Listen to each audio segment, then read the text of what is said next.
দর্শক, একটা অদ্ভুত ঘটনা ঘটেছে বান্দরবনে। সেখানে বাংলাদেশে ঢুকে উৎসব করে গেছে আরাকান আর্মির সদস্যরা। বাংলাদেশের ভেতরে প্রায় 10 কিলোমিটার তারা ঢুকে তারা উৎসব পালন করছে এবং স্থানীয় অধিবাসীরাও সেই উৎসবে অংশ নিয়েছে। একসঙ্গে তারা মঞ্চে বসছে এবং বিজিবির সদস্যরা এটা দেখেও নির্বিকার ছিল, এমন একটা রিপোর্ট এসছে। রীতিমতো তারা তাদের সামরিক পোশাক পরে এই উৎসব করছে, তার ছবিও প্রকাশ পেয়েছে। এর কোনো কারণটা কি?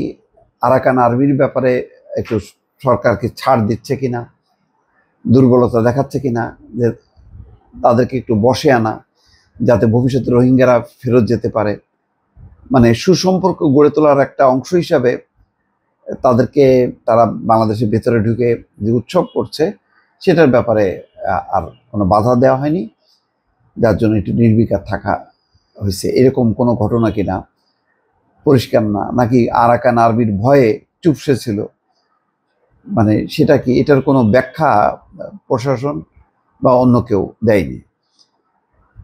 কোথায় ঘটছে এটা?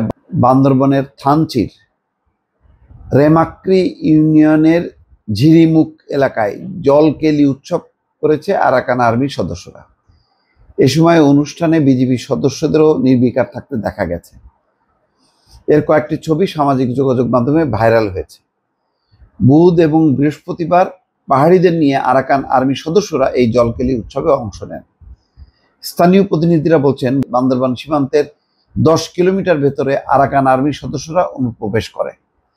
পরে তারা থানচি উপজেলার তিন্দু ইউনিয়নের রেমাক্রি ঝিরিমুখ এলাকায় স্থানীয় পাহাড়িদের নিয়ে গত 16 এবং 17 এপ্রিল জলকেলি উৎসবে অংশ নেন।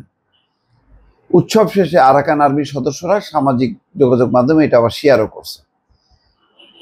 তারা আরও জানায়, বান্দরবনের থানচির রেমাক্রি মুখ এলাকায় মিয়ানমারের সশস্ত্র বিদ্রোহী গোষ্ঠী আরাকান আর্মি এবং তাদের রাজনৈতিক শাখা ইউনাইটেড লিগ অফ আরাকানের অর্থায়ন এবং তত্ত্বাবধানে আরাকান ওয়াটার ফেস্টিভ্যাল নামের এই অনুষ্ঠানের আয়োজন করা হয়। ছবিতে দেখা গেছে উৎসবে আরাকান আর্মির ইউনিফর্মধারী এবং অস্ত্রধারী সদস্যরা প্রকাশ্যে অংশ নেন এবং মঞ্চে অবস্থান করেন। অনুষ্ঠানের আশেপাশে ছিল রাখাইনের ইউএলএ এবং আরাকান আর্মির পতাকা। আর এই অনুষ্ঠানে বাংলাদেশি মারমা এবং অন্য স্থানীয় পাহাড়ি সম্প্রদায় ছাড়াও স্থানীয় জনপ্রতিনিধিরাও উপস্থিত ছিলেন। ঘটনাস্থলে বর্ডার গার্ড বাংলাদেশ বিজিবি সদস্যদের নিষ্ক্রিয় ভূমিকা দেখা গেছে। তবে জাতীয় নিরাপত্তা এবং শান্তি বজায় রাখার জন্যই সেখানে বিজিবি সদস্যরা অবস্থান করেন বলে জানা গেছে। এছাড়া স্থানীয় রেমাক্রি ইউনিয়নের চেয়ারম্যান মুইসই থুই মারমা এবং তিন্দু ইউনিয়নের সাবেক চেয়ারম্যান মংপু অংকেও অনুষ্ঠানে দেখা গেছে। মানে সব জ্ঞাতি ভাই আর কি, মিলেমিশে তারা এই অনুষ্ঠান করছে। অনুষ্ঠানের বক্তারা বলেন, অনেকদিন ধরে আমরা এই ধরনের একটা সম্মিলিত মিলন মেলার আয়োজনের চেষ্টা করছিলাম, কিন্তু নানাবিধ প্রতিবন্ধকতার কারণে তা সম্ভব হয়নি। অবশেষে আরাকান আর্মির সহায়তায় আমরা স্বাধীনভাবে এই উৎসবের আয়োজন করতে সক্ষম হয়েছি। এই সময় আগত অতিথিদের প্রতি কৃতজ্ঞতা জানিয়ে বক্তারা বলেন, এখন সময় এসেছে আমরা ঐক্যবদ্ধ হওয়ার। অতীতে আমরা বিচ্ছিন্ন ছিলাম, কিন্তু এখন আমাদের প্রয়োজন সম্পূর্ণ ঐক্য। আসুন সব বিভেদ ভুলে আমরা একত্রিত হয়ে এবং সম্মিলিতভাবে এগিয়ে যাই। এই বিষয়ে বান্দরবনের পুলিশ সুপার মোহাম্মদ শহীদুল্লাহ কাউসার বলেন, আরাকানরা বান্দরবনের থানচিতে বৈশাখী অনুষ্ঠানে অংশ নিয়েছে এমন একটা তথ্য আমরা জানতে পেরেছি। তবে বিষয়টি কতটুকু সত্য তা উদ্ঘাটন করতে আমাদের গোয়েন্দারা কাজ করছে। জায়গাটি দুর্গম, তাই তথ্য উদ্ঘাটনের সময় লাগবে। সেখানে দায়িত্বে থাকা এক কর্মকর্তা বলছেন, রেমাক্রি এলাকায় আগে থেকেই আরাকানদের বসতবাড়ি রয়েছে। মিয়ানমারে যুদ্ধ চলাকালে আহত আরাকানরা সেখানে অবস্থান নিয়ে চিকিৎসা নিয়েছে। পাশাপাশি এখন এখানে যেটা শঙ্কা, যে ভবিষ্যতে যদি তারা আস্তে আস্তে এই ভিতরের দিকে ঢুকে পড়ে, তাহলে কিন্তু বাংলাদেশের আভ্যন্তরীণ একটা নিরাপত্তা বা সার্বভৌমত্ব একটা প্রশ্নের মুখে পড়বে, যে তারা তাদের অংশ এই প্রান্তে যারা, তাদেরকে নিয়ে তারা একটা অবস্থান তৈরি করছে, যেটা অনেকেই বলেন যে বাংলাদেশের অনেক কিছু কিছু অংশকে তারা তাদের অংশ মনে করে।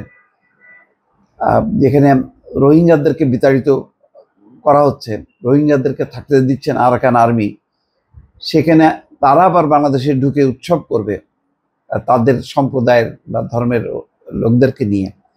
এই জিনিসটা নিঃসন্দেহে উদ্বেগ এবং উৎকণ্ঠার বিষয়।